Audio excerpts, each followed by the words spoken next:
বন্ধুরা, হিন্দুদের কাছে সবচেয়ে পবিত্র তীর্থ হল সতীপীঠ আর জ্যোতির্লিঙ্গ দর্শন। আমাদের ধর্মে যেমন রয়েছে 51টি সতীপীঠ, তেমনই রয়েছে 12টি জ্যোতির্লিঙ্গ। আজ আপনাদের এই 12টির মধ্যেই একটি জ্যোতির্লিঙ্গ দর্শন করাবো, যেটি রয়েছে কলকাতার খুব কাছেই। সঙ্গে দেখবেন আরও একটি মহাদেবের পবিত্র জ্যোতির্লিঙ্গ। আপনারা চ্যানেলে নতুন হলে অনুরোধ করব অবশ্যই আমাদের চ্যানেলটিকে সাবস্ক্রাইব করে বেল আইকনটিতে ক্লিক করে দেবেন আর আমাদের পাশে থাকবেন। আর পুরো ভিডিওটা অবশ্যই ধৈর্য সহকারে দেখবেন, তাহলে সবটা জানতে পারবেন ভালোভাবে। তবে চলুন এবার জ্যোতির্লিঙ্গ দর্শন করতে যাই আমাদের পড়শি রাজ্য ঝাড়খণ্ডে। এই মহাদেবের মন্দির দুটি দর্শন করতে আপনাদের ট্রেনে করে যেতে হবে যোশীডিহি জংশন স্টেশনে, যা দেওঘরে অবস্থিত। যোশীডিহি যাওয়ার জন্য হাওড়া, শিয়ালদা ও কলকাতা স্টেশন থেকে একাধিক ট্রেন রয়েছে প্রতিদিন। কয়েকটির নাম এখানে দিয়ে দিলাম, যেগুলোর টাইমিং ওখানে যাওয়ার জন্য সুবিধাজনক। আমরা মোকামা এক্সপ্রেসে করে সকাল 6টার একটু পরপরই পৌঁছে গেলাম যোশীডিহি জংশন। যাওয়ার সময় এই ট্রেনটিতে যাওয়া খুবই সুবিধাজনক যদি আপনি সকাল সকাল পৌঁছে যেতে চান। ট্রেনের ভাড়া জনপ্রতি 220 টাকা। ট্রেন থেকে নেমে এবার আপনি স্টেশন থেকেই অটো বা ট্রেকার পেয়ে যাবেন। রিজার্ভ করে চলে যান নিজের হোটেলে। এবার ট্রেকার ভাড়া নিয়েছিল আমাদের কাছ থেকে 200 টাকা। পৌঁছে গেলাম আমাদের হোটেল সানরাইজ প্লাজা, ছোটোখাটো হোটেল, বৈদ্যনাথ ধামের মূল মন্দিরের খুব কাছেই অবস্থিত। আমাদের রুমগুলি ছোটোখাটো কিন্তু দুজনের জন্য বেশ সুন্দর। বাথরুম চলনসই, তবে গিজার ছিল না কোনো রুমেই। রুমের একদিনের ভাড়া ছিল 600 টাকা। হোটেলে ফ্রেশ হয়ে এবার থালি পেয়ে বেরিয়ে পড়লাম পুজো দিতে। কথিত আছে রাবণ মহাদেবকে লঙ্কায় নিয়ে যেতে গিয়ে এই বৈদ্যনাথেই শিবলিঙ্গটি মাটিতে রেখেছিলেন, আর তাই মহাদেব এখানেই রয়ে গেছেন, আর লঙ্কায় নিয়ে যেতে পারেননি রাবণ। আর তাই এই মন্দিরের পুরো নাম হলো রাবণেশ্বর বৈদ্যনাথ ধাম। মহাদেবের 12টি জ্যোতির্লিঙ্গের অন্যতম এটি। হেঁটে হেঁটেই পৌঁছে গেলাম আমরা মন্দিরে। ঢুকেই দেখি বিরাট ভিড় এবং অনেক লাইন। আসলে যেই সময় আমরা বাবার দর্শনে এসেছিলাম সেই সময়টা ছিল রাস পূর্ণিমার মধ্যে, তাই মন্দিরে ভিড়টা বড্ড বেশি ছিল। পৌঁছেই 10 টাকা করে সবাই পুজোর ডালা নিয়ে নিলাম। আপনারা নিজেদের মতন দুধ, গঙ্গার জল, ঘট নিয়ে যেতেই পারেন, নয়তো এখানে প্রচুর পান্ডা রয়েছে যারা আপনাকে চাইলে ঠকিয়েও দিতে পারে।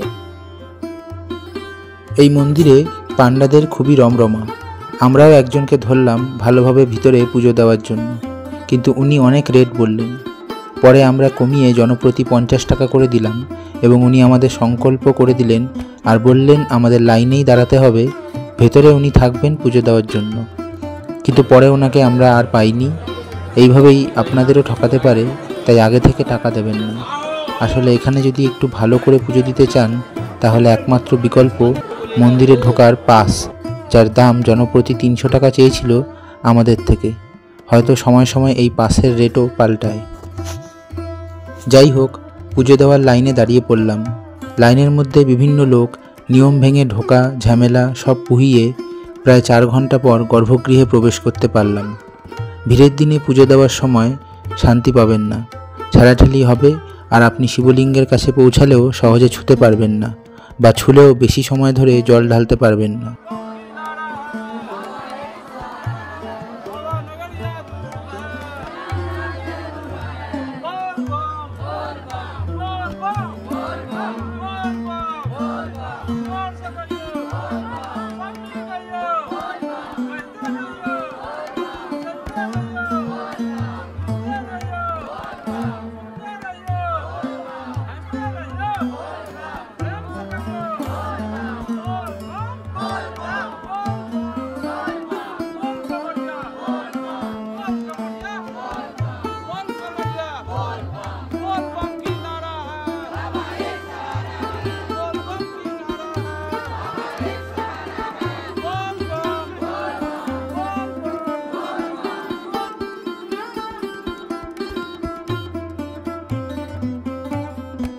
এই ভিডিওটি আমাদের হোটেল মালিক আমাদের দিয়েছিলেন, তাই আপনাদের এটাই দেখাচ্ছি।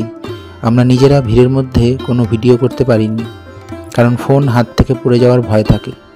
এখানে নিজের বল প্রয়োগ করতে হবে, নিজেকে ব্যালেন্স করতে হবে নিজেকেই। আমরা এই ভিড়ের মধ্যেই জ্যোতির্লিঙ্গ দর্শন করে ছুঁয়ে আশীর্বাদ নিলাম আর জল ঢাললাম।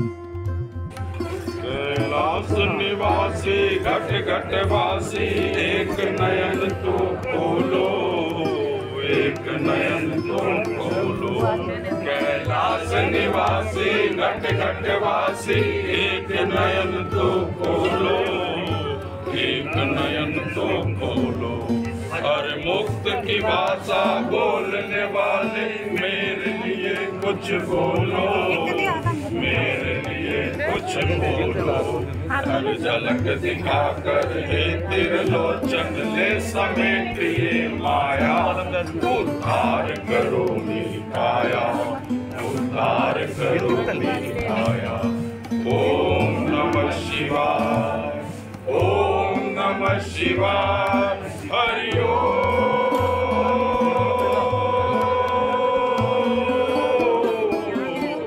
नमः शिवाय, नमः शिवाय। देहली देहली आग हरि हर आंगन आंख की ढेरी, चारों तरफ।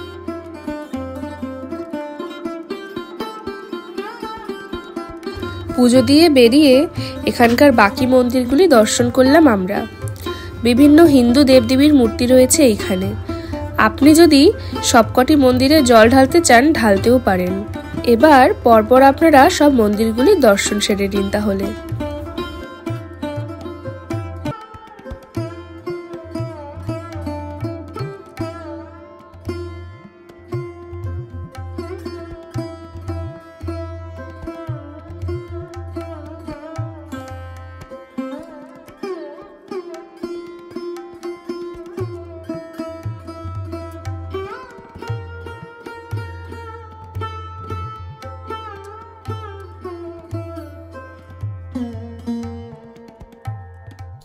এখানে মিষ্টি হিসাবে এক এবং একমাত্র বেশি চলে প্যাঁড়া, তাই প্রসাদ হিসাবে আপনি প্যাঁড়া, নকুলদানা এইসব নিয়ে নিতে পারেন বাইরে থেকে।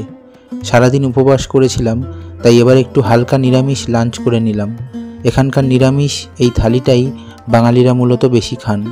আমাদের আগামী দিনগুলোতেও আমরা এই থালিই মূলত লাঞ্চে খেয়েছি। থালিতে ছিল ভাত, ডাল, সবজি, পাঁপড়, আচার।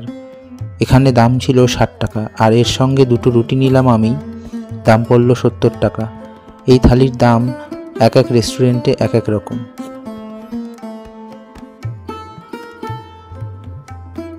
হোটেলের রুমে এসে এবার একটু রেস্ট নেওয়ার পালা, কারণ রাতে তেমন ঘুম হয়নি ট্রেনে। সন্ধ্যাবেলায় বাইরে বেরিয়ে আগে চলে এলাম আমাদের হোটেলের কাছেই অবস্থিত শিবগঙ্গা ঝিলের সামনে। এখানে সুন্দর ঘাট রয়েছে, চারপাশে মার্কেট, মন্দিরও এখান থেকে কাছে। এখানে কিছুক্ষণ বসে চলে গেলাম আবার বৈদ্যনাথ ধামের আরতি দেখতে। তবে মূল আরতি শেষ হয়ে গিয়েছিল। আরতির সময় আসলে সন্ধ্যা 6:30।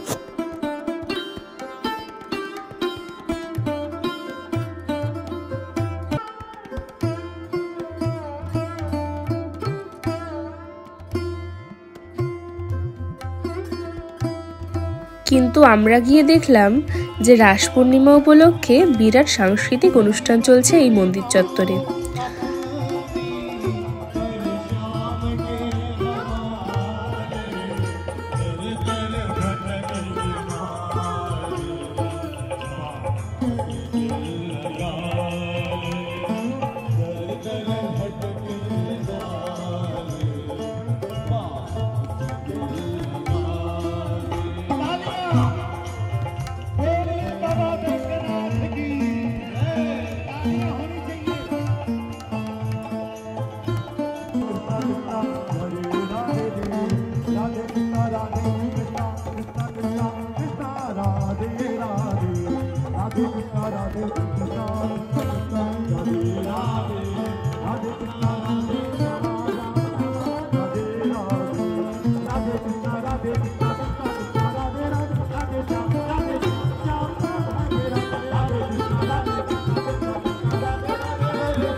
স্বয়ং সিদ্ধিদাতা গণেশের সৃষ্টি নিয়ে খুব ভালো একটা নৃত্যনাট্য দেখলাম আমরা।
রাত যতই বাড়ছিল অনুষ্ঠান ছেড়ে হোটেলে যেতে মন চাইছিলই না আমাদের।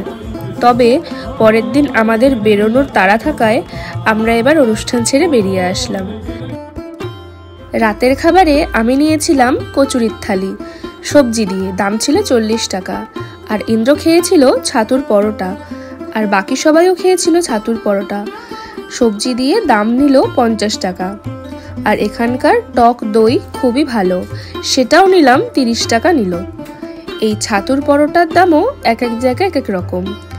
এবার আপনাদের সরাসরি নিয়ে যাব আমাদের ভ্রমণের তৃতীয় দিনে, কারণ এই দিনই আমরা দর্শন করেছি আরও একটা বাবাধাম, বাসুকীনাথ ধাম। দ্বিতীয় দিনের ভ্রমণের ভিডিও এই ভিডিওটির পরে আসবে। বাসুকীনাথ মন্দির দেওঘর থেকে প্রায় 45 কিলোমিটার মতো। যাওয়ার জন্য আমরা ট্রেকার রিজার্ভ করে নিয়েছিলাম, ভাড়া ছিল 1200 টাকা। প্রায় 1 ঘন্টা 45 মিনিটের মধ্যে আমরা পৌঁছে গেলাম বাসুকীনাথ মন্দিরে।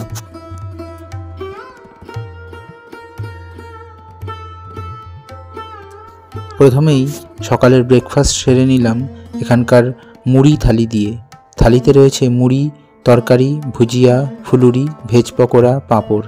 দাম নিল 20 টাকা করে। খেয়ে চলে এলাম মন্দিরে। এখানেও একজন পান্ডাকে পেলাম, তবে এখানে আগেই বলে দিয়েছিলাম টাকা পরে দেব। এখানে আমাদের থেকে জনপ্রতি 200 টাকা করে নিয়েছিলেন এই পান্ডা।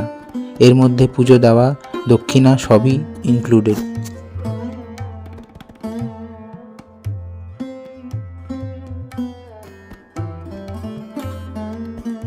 পুজো না দিয়ে এমনি দর্শন করতে চাইলে ভিড়ের দিনে তা খুব একটা সম্ভব হবে না।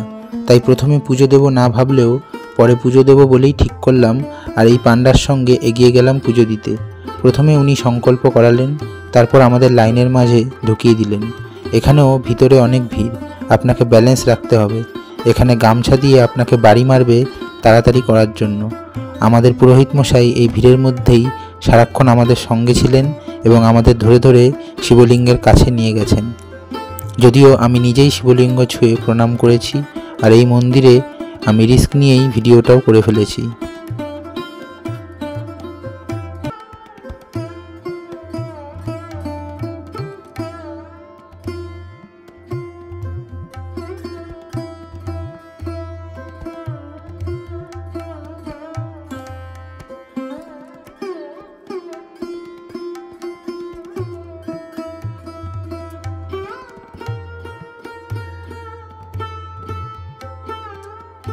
আর এবার ফেরার পালা। আশা করি দুটি মন্দিরের দর্শন করে আপনাদের খুব ভালো লেগেছে। আমাদের ভ্রমণের অন্যান্য খরচের ডিটেলস নিয়ে এবং আমাদের দ্বিতীয় দিনের সম্পূর্ণ ভ্রমণ নিয়ে আরও একটি ভিডিও শীঘ্রই চলে আসবে আমাদের চ্যানেলে। অবশ্যই তার জন্য আমাদের চ্যানেলটিকে সাবস্ক্রাইব করে বেল আইকনটিতে ক্লিক করে দেবেন।